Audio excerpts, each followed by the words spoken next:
الحمد للہ رب العالمین والصلاة والسلام علی سید المرسلین اما بعد اعوذ باللہ من الشیطان الرجیم بسم اللہ الرحمن الرحیم۔ حاضرین کرام السلام علیکم ورحمۃ اللہ وبرکاتہ۔ آج کی ہمارے بیان کا موضوع ہے موت کی حقیقت۔ عام طور پر یہ خیال رائج ہے کہ موت فنا کا نام ہے، حالانکہ یہ بات حقیقت کی صحیح تعبیر نہیں۔ اصل واقعہ یہ ہے کہ انسان کی موت محض ایک حالت کے تغیر سے تعبیر ہے۔ انسان اس جسم اور اعضاء کا نام نہیں، بلکہ اصل انسان وہ جان اور روح ہے جو اس جسم عنصری میں حلول کر کے اعضاء و جوارح سے کام لیتی ہے۔ یہ جسم روح کے لیے سواری کی حیثیت رکھتا ہے۔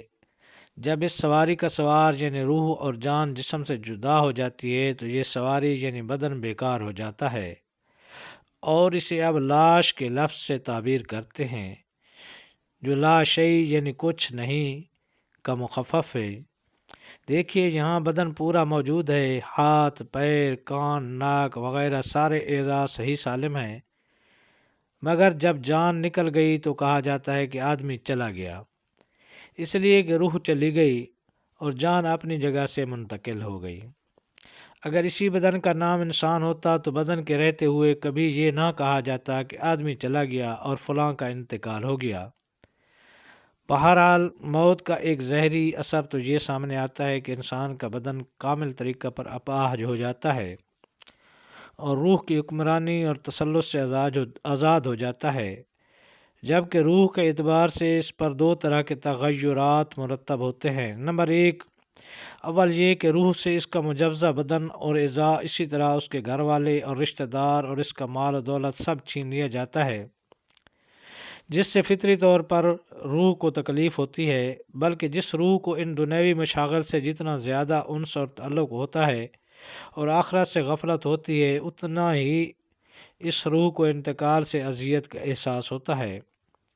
اگر وہ روح دنیوی اسباب کے بجائے ذکر خداوندی سے مانوس ہوتی ہے تو یہ انتقال اس کے لیے فرحت و سرور اور مسرت و بشاشت کا عنوان بن جاتا ہے۔ نمبر دو، اس انتقال روحانی سے دوسرا تغیر یہ سامنے آتا ہے کہ اس کے لیے وہ حالات منکشف ہو جاتے ہیں جو جسد عنصری کے ساتھ والی زندگی میں منکشف نہیں ہوتے۔ جیسا کہ کوئی سوتا ہوا شخص نیند سے بیدار ہو جائے تو اس پر سامنے دکھائی دینے والی اشیاء منکشف ہو جاتی ہیں، اسی طرح گویا کہ سب انسان نیند میں ہیں۔ موت یعنی روح کے انتقال پر وہ سب بیداری کے عالم میں آ جائیں گے اور سب سے پہلے ان پر یہ بات منکشف ہوگی کہ ان کی نیکیاں ان کے لیے کتنی نفع بخش ہیں اور برائیوں سے کیا نقصانات ہیں۔ تو یہ تھی حضرات موت کی حقیقت۔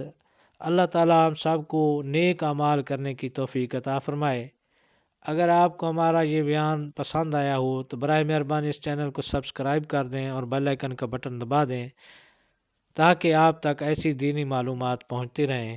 السلام علیکم ورحمۃ اللہ وبرکاتہ۔